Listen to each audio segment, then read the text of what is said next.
So, I decided I would tell you guys my story with Crohn's disease, just so you know where I'm coming from. And I'm hoping that you guys will comment below and tell me your story, or even make a video response. Seriously, they made cameras that bad?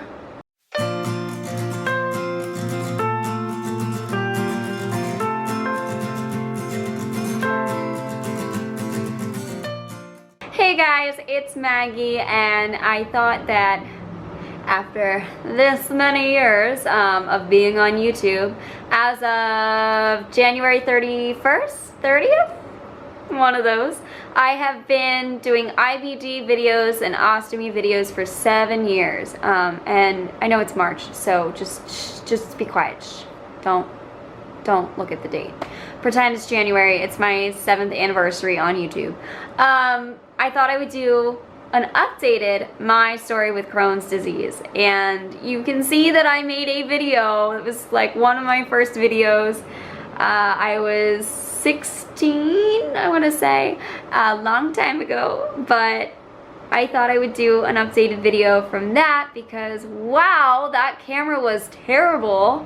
My voice, like I don't even know, like what is that sound? That's not real sound. So I'm gonna try and keep this as short as possible, as little editing as possible. Let's make this easy, guys, just so I can update you on basically everything that's happened to me in like the quickest version ever. So when I was about 8 years old, my weight started going off of the growth chart. I was dropping underneath all of my friends, and I was having a lot of issues with constipation. I remember crying in the bathroom for an hour at a time, having a lot of trouble passing my stool, and I couldn't, and eventually I would, but I would be in a lot of pain.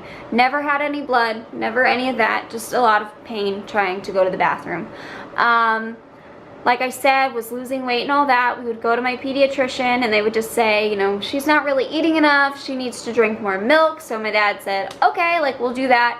And nothing was resolving. Fast forward a couple of years, about 4 actually, I was in 6th grade. I had just entered and my weight was really dropping off. I looked like a skeleton. I will insert my double picture. I've posted this before, but this is my double picture right before diagnosis and then a month after. So the one picture where I look really thin was right before I got diagnosed, and you can tell I was pretty thin then.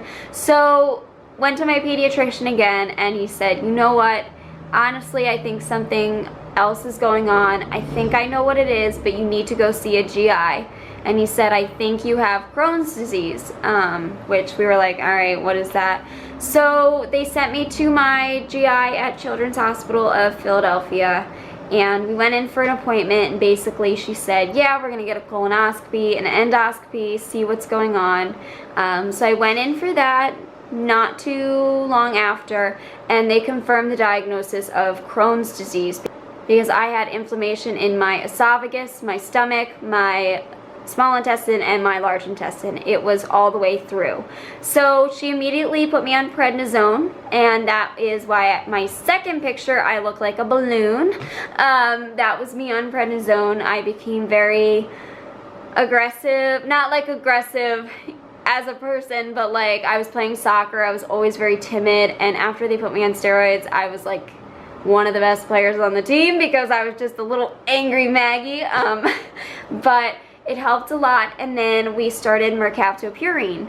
Mercaptopurine 6-MP is a sort of chemo drug that was supposed to kind of reduce the response of my immune system. I was put on that shortly after, well, I was still on the prednisone, but I was put on that alongside the prednisone, basically to try and wean me off that and put me on mercaptopurine. The first weekend that I had that, I remember throwing up constantly.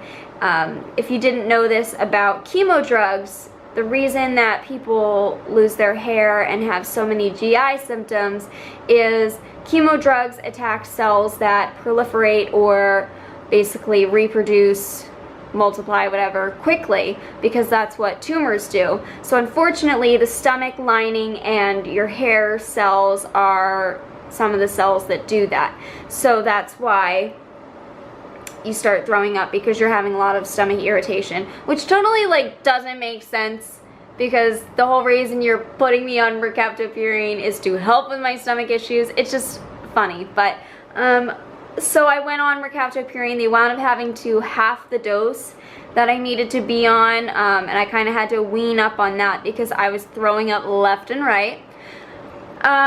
So I was doing well. My symptoms had improved. I was able to wean off of prednisone onto Enacort really easy. And Enacort is just another type of steroid, not as heavy duty as prednisone. That was the one that I had a lot of trouble weaning off of. It took me about 6 months. Prednisone, I want to say I was on it maybe a month. But it took me a little longer with Enacort. And then my main drug was mercaptopurine along with Pentasa and a type of PPI. Like, I think I started with Nexium, and then I went to Prevacid, and then I went to omeprazole. Like, I just kept switching around. Those were my 3 drugs, along with a ton of supplements. Fast forward to 8th grade, the end of 8th grade. I was losing weight again and just really struggling growing. I really was not growing at all, so they wound up deciding that I needed tube feeding, and I was like, ugh, this sucks. So I remember going into Children's Hospital to learn how to place the tube. My dad learned originally, and then about 6 months into tube feeding, I learned how to do it. So I would just throw it down every night and take it out every morning. I think I would take about 3 cans of formula every night. We started with like a pump, but that literally the old the old Infinity pumps, if you remember them, if any of you guys have used the older ones, they were awful. Like, they would not freaking shut up. They just beeped nonstop, like for no reason at all. It drove us absolutely bonkers. We'd get the pump replaced like all the time. Oh my gosh. And then we would get a good pump, but you would have to return it every so often for them to do maintenance on it, and you would get returned like a stupid beepy pump, and it was dumb. So about halfway through all of this, we decided to do gravity feeds, and that worked totally fine. I was able to tolerate it, and it didn't beep at me all the time. So I was on tube feeds for about a year, pretty close to my freshman year of high school, which I wound up getting sick again. I was getting bloated. I was not able to use the bathroom. I couldn't eat anything, which is when they discovered a stricture at the end of my rectum. So pretty early on in my freshman year of high school, they were able to dilate the stricture, which improved things immensely. I was so much better able to eat, but I still had to maintain with using Miralax and drinking a lot of prune juice daily. But basically that was my life until my junior year of high school, the beginning of the year. Mind you guys, I have always noticed if I get sick, it is usually the fall. 90% of the time it has been the fall. I've always been hospitalized in the fall unless I've gotten a virus that caused me to go downhill. But Crohn's flares happen in the fall for me. So I was having more and more trouble going to the bathroom. My dilations were just not working like they used to. And so we wound up doing colonoscopy, endoscopy, upper GI, and a barium enema. And they discovered that I had a total of 3 strictures. The one in my rectum we already knew about, and this was the one that they could not remove because it is essentially, I want to say it's going into my sphincter. So I would not be able to use the bathroom as a normal, like totally hooked up person if they were to remove that. I would be stuck with the bag. So they were not going to remove that one, and they knew that they could dilate that one. But I had 2 other strictures. One was in my colon. I could not tell you exactly where. And then the other one was in my terminal ileum. So they wound up removing 2 of the strictures, the one in my colon and the one in my terminal ileum. I want to say that they were pretty close to each other because I remember there only being one. I want to say that they just like kind of took them out together, like took that whole piece out. There might have been healthy tissue in here, but I think that they were close enough. I want to say it was my ascending colon. Yeah, I think so. Yeah, because my descending, yeah, I want to say that's where it was. So, because there was only one connection made inside of me when it was all finished, like one sewn part of intestine, and I believe it was my small intestine coming to my colon. So I had this surgery done on October 14th of 2009, and I was doing really well after it. I was advancing my diet pretty quickly. Within 3 days, I was on a full diet again, eating, feeling great, and then, like the 4th day, I felt a lot of pain, a lot of burning, kind of like a fire starting inside of me. All of the nurses and doctors kept asking me, you know, what's wrong? Like, are you having pain? You don't look well. Your vitals are not the best. Like, what's going on? You're really tachycardic, you know, high heart rate, whatever. And I kept denying it. I was like, no, like, I'm totally fine. It's just pain from surgery. Like, I'm fine. It's all good. I was in such denial. And October 22nd, they discovered that, I want to say they did like a CT scan. I don't know. I'm throwing out names of tests here. They found that the connections made from my resection had split open. All because of my stricture in my rectum. It had basically blocked off, and all the food was building up, building up, building up until it got to my connection, and then that split open.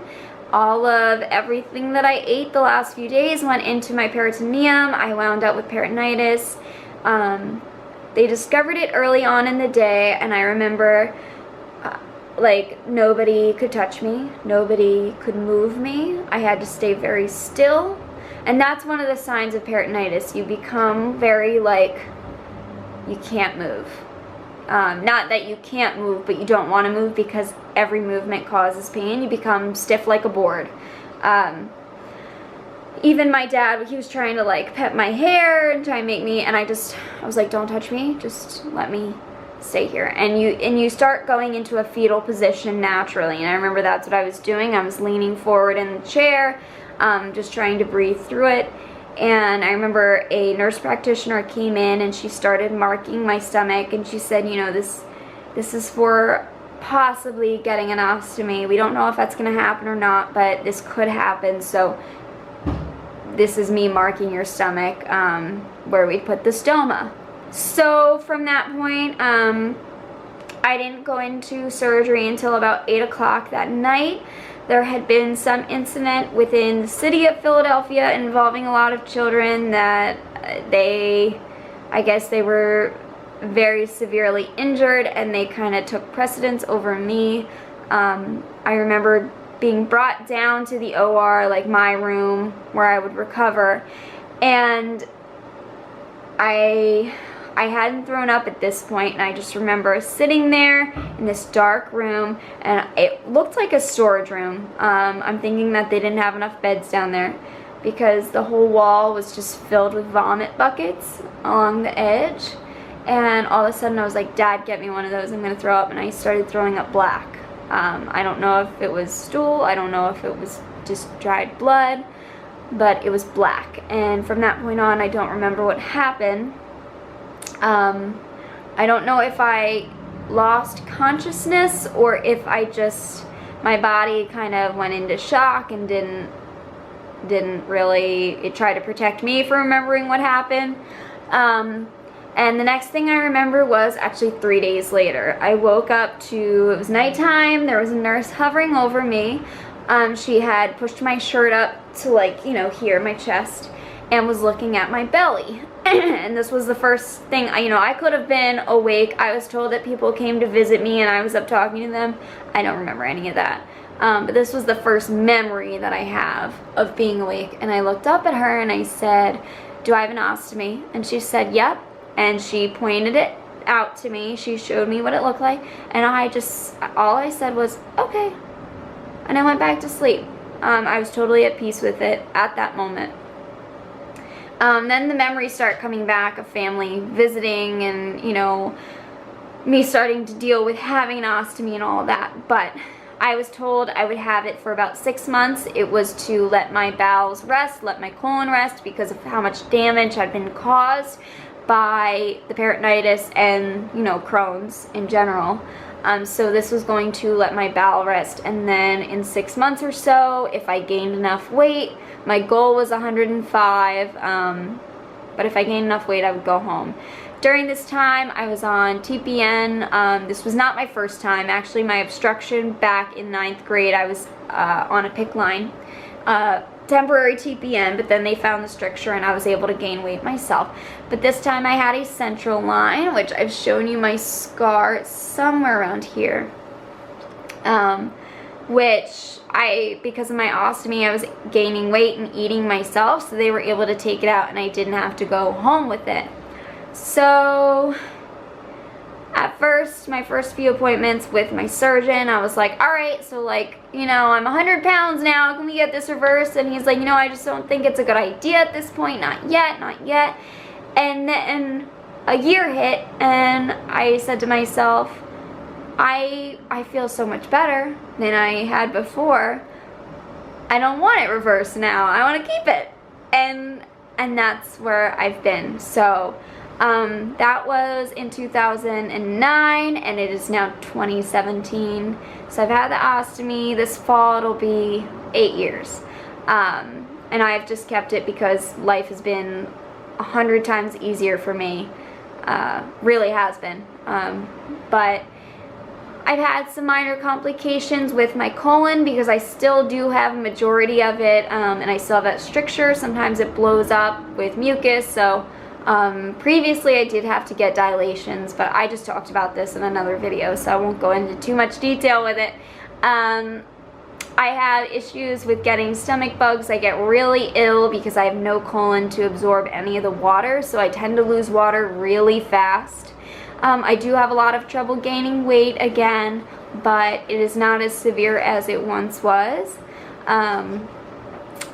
Yeah, so after a while of being with my ostomy, about having it, I want to say 4 or 5 years, I realized that my mercaptopurine that I've been on for such a long time really didn't prevent what it was supposed to.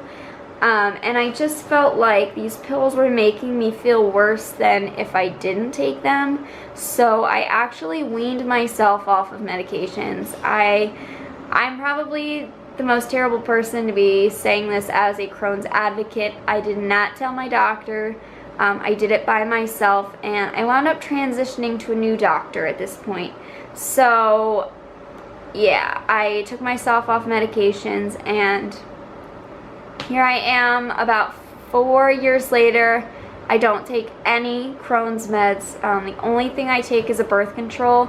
I find that when I have my period, my colon has spasms, which is super fun, but birth control has helped that a lot. So that's where I'm at in my Crohn's story, and you guys can laugh at my video that I made once upon a time. But yeah, I hope you guys can relate to this story and kind of understand the path or journey that a Crohn's person can take. I know I've been told by my current GI doctor that I can go into a flare at any point, so I have to keep him up to date with any symptoms that start returning, because we have talked about it, and if I do get sick, I would be going on Humira or Remicade. I would be trying one of the two. But he said he does not think at this point I would need to do that, so I'm not doing it. But yeah, that is my current story with Crohn's disease, a little bit more detailed than the last one. And I hope you enjoyed this. Alright, I'll see you guys later. Bye.